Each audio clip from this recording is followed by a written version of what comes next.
আসসালামু আলাইকুম। বাংলাদেশ বেতার, রাজশাহী। স্থানীয় সংবাদ পড়ছি শাহানা পারভিন।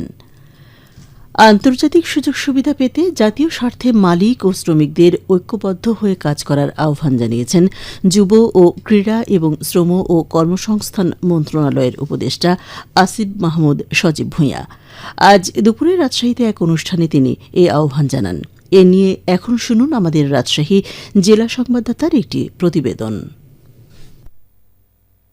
রাজশাহীতে জাতীয় পেশাগত স্বাস্থ্য ও নিরাপত্তা বিষয়ে গবেষণা এবং প্রশিক্ষণ ইনস্টিটিউটের উদ্বোধনী অনুষ্ঠানে প্রধান অতিথি হিসেবে যোগ দেন শ্রম ও কর্মসংস্থান উপদেষ্টা আসিফ মাহমুদ সজীব ভূঁইয়া।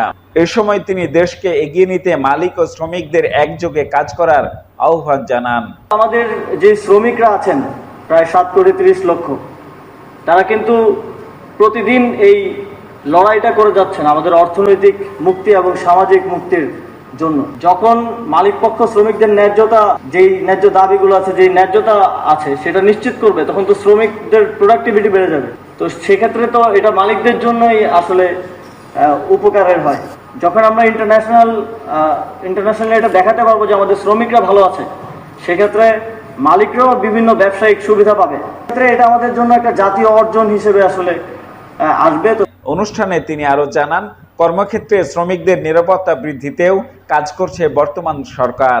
যে সামনের দিনগুলোতে আমরা গ্র্যাজুয়ালি আমাদের যেই শ্রমিক মৃত্যুর যেই সংখ্যাটা সেটা কমিয়ে নিয়ে আসতে পারবো এবং ওয়ার্ক প্লেসের যে সেফটি সেটা আরও দিনে দিনে বৃদ্ধি পাবে। এবং প্রত্যাশা রাখছি যে নস্ট্রি বাংলাদেশের ওয়ার্ক প্লেস সেফটির জন্য আজকে একটি মাইল ফলক হিসেবে আজকের উদ্বোধন হচ্ছে। কলকারখানা ও প্রতিষ্ঠান পরিদর্শন অধিদপ্তরের মহাপরিচালক আব্দুর রহিম খানের সভাপতিত্বে অনুষ্ঠানে আরো বক্তব্য রাখেন শ্রম ও কর্মসংস্থান মন্ত্রণালয়ের সচিব AHM শফিকুজ্জামান, সেনা কল্যাণ সংস্থার চেয়ারম্যান মেজর জেনারেল হাবিব উল্লাহ এবং ILOর কান্ট্রি ডিরেক্টর টুমো পুটি আইনেন। পরে শ্রম উপদেষ্টা ফলক উন্মোচন করে প্রতিষ্ঠানটির উদ্বোধন করেন। জিয়াউল গনি সেলিম, জেলা সংবাদদাতা, বাংলাদেশ বেতার, রাজশাহী। স্বরাষ্ট্র কৃষি উপদেষ্টা অবসরপ্রাপ্ত লেফটেন্যান্ট জেনারেল মোহাম্মদ জাহাঙ্গীর আলম চৌধুরী বলেছেন, শুধু বাহক নয়, মাদকের সঙ্গে জড়িত বড় বড় গডফাদারকে ধরতে হবে। চলমান যৌথ অভিযানে এ কার্যক্রম জোরদার করতে হবে এবং দৈনিক অগ্রগতির রিপোর্ট প্রদান করতে হবে। এ বিষয়ে সাফল্যের উপর নির্ভর করে অধিদপ্তরের মূল্যায়ন করা হবে। আজ সকালে রাজধানীর সেগুন বাগিচায় মাদকদ্রব্য নিয়ন্ত্রণ অধিদপ্তরের ঊর্ধ্বতন কর্মকর্তাদের সঙ্গে মতবিনিময় সভায় তিনি এসব কথা বলেন। মোহাম্মদ জাহাঙ্গীর আলম চৌধুরী বলেন, মাদক ভবিষ্যৎ প্রজন্মকে ধ্বংসের মাধ্যমে পরিবার, সমাজ ও রাষ্ট্রের জন্য ভয়াবহ পরিণতি বয়ে আনে। তাই মাদক নির্মূলে অধিদপ্তরের কর্মকর্তা কর্মচারীদের মানসিকতার পরিবর্তন করে আন্তরিকভাবে কাজ করতে হবে। তিনি আরও বলেন, মাদকদ্রব্য নিয়ন্ত্রণ অধিদপ্তরের কর্মকর্তাদের ইউনিফর্ম আছে, কিন্তু অস্ত্র বা হাতিয়ার নেই। তাই সফল অভিযান পরিচালনার স্বার্থে তাদেরকে অস্ত্র দেয়া প্রয়োজন। এ বিষয়ে প্রয়োজনীয় পদক্ষেপ গ্রহণ করা হবে। পরিবেশ, বন ও জলবায়ু পরিবর্তন এবং প্রাণী সম্পদ উপদেষ্টা সৈয়দা রিজওয়ানা হাসান বলেছেন, জার্মানি বাংলাদেশের নবায়নযোগ্য জ্বালানি খাতের জন্য 1 বিলিয়ন ইউরো বিনিয়োগ করবে। আজ সচিবালয়ে জার্মান রাষ্ট্রদূত আচিম ক্রোস্টারের সঙ্গে বৈঠক শেষে এসব কথা বলেন তিনি।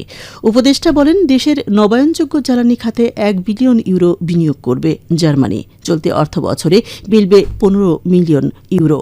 মোট অর্থ 10 বছরে দেবে দেশটি। তিনি বলেন, এই সহযোগিতায় ক্ষুদ্র জাতিগত সংখ্যালঘু নারী এবং যুবকদেরও সম্পৃক্ত করা হবে, যা বহু স্টেক হোল্ডার পদ্ধতিকে উৎসাহিত করবে। সৈয়দা রিজওয়ানা হাসান বলেন, বিশ্বব্যাপী জলবায়ু চ্যালেঞ্জ এবং টেকসই বন ব্যবস্থাপনার গুরুত্ব মোকাবেলায় আন্তর্জাতিক সহযোগিতা বাড়াতে হবে।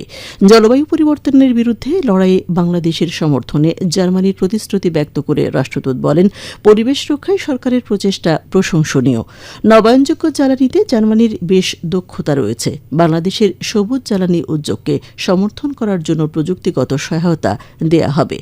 বৈঠকে উভয় পক্ষ নদী পরিষ্কার, পরিবেশ সুরক্ষা এবং জলবায়ু পরিবর্তন প্রশমনে দ্বিপাক্ষিক সহযোগিতা জোরদার করার বিষয়ে আলোচনা করেন।